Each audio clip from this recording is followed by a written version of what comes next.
முன்னாடியெல்லாம் கொலை பண்ணுறது வன்மம்னால தான் இருக்கும். கொலை என்பது எப்போமாவது நம்ம நியூஸில் கேட்போம். ஆனால் இப்போ கொலைங்கிறது சர்வ சாதாரணமாக ஆயிடுச்சு. தீரன் அதிகாரம் படத்தில் வர மாதிரி நகைக்காக வீடு புகுந்து கொல்லப்பட்ட எப்படி இருக்கும், நம்மளால் நினச்சி கூட பார்க்க முடியாது அந்த மாதிரி கொலையெல்லாம். ஆனால் சென்னையில் இதே மாதிரி ஒரு சம்பவம் நடந்திருக்கு. ஒரு மர்மம் நிறைந்த ஒரு கொலை.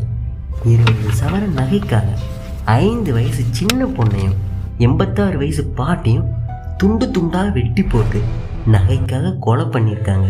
இந்த மாதிரி சம்பவத்தை நினச்சி பார்த்தாலே ஜீர்ணிக்க முடியலை. ராத்திரி நேரம் நகையை தூக்கிட்டு போயிருக்காங்க.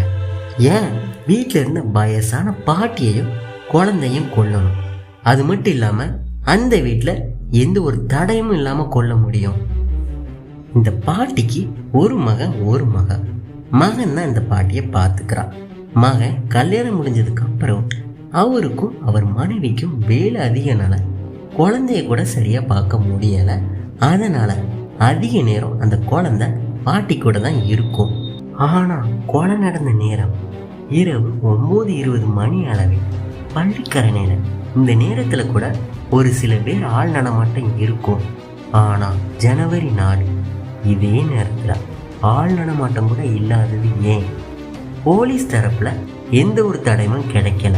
எல்லா இடத்துலையும் ஃபிங்கர் பிரிண்ட் செக் பண்ணிட்டோம், எந்த ஒரு தடயமும் இல்லை. கொலை பண்ண ஆயுதத்தை கூட கொள்ளை கும்பல் விட்டுட்டு போகலன்னு போலீஸ் தரப்புல சொல்றாங்க. போலீஸ் தரப்புல சொன்ன மாதிரியே வச்சுப்போம். வெறும் நகைக்காக பாட்டியையும் பேத்தியையும் ஏன் கொல்லணும்? திருடிட்டு போயிருக்கலாமே. என்னதான் ஒரு ப்ரொஃபஷனல் ராபரியாக இருந்தாலும் 86 வயசு பாட்டியும் 5 வயசு குழந்தையும் எப்படி கொல்ல மனசு வரும்?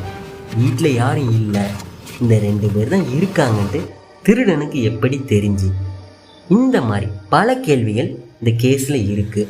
ஆனால் விடை தெரியாத கேள்விகளுக்கு பதில் மட்டும் கிடைக்கவே இல்லை. இந்த நியூஸ் கூட யாருமே கேள்விப்பட்டிருக்க மாட்டாங்க.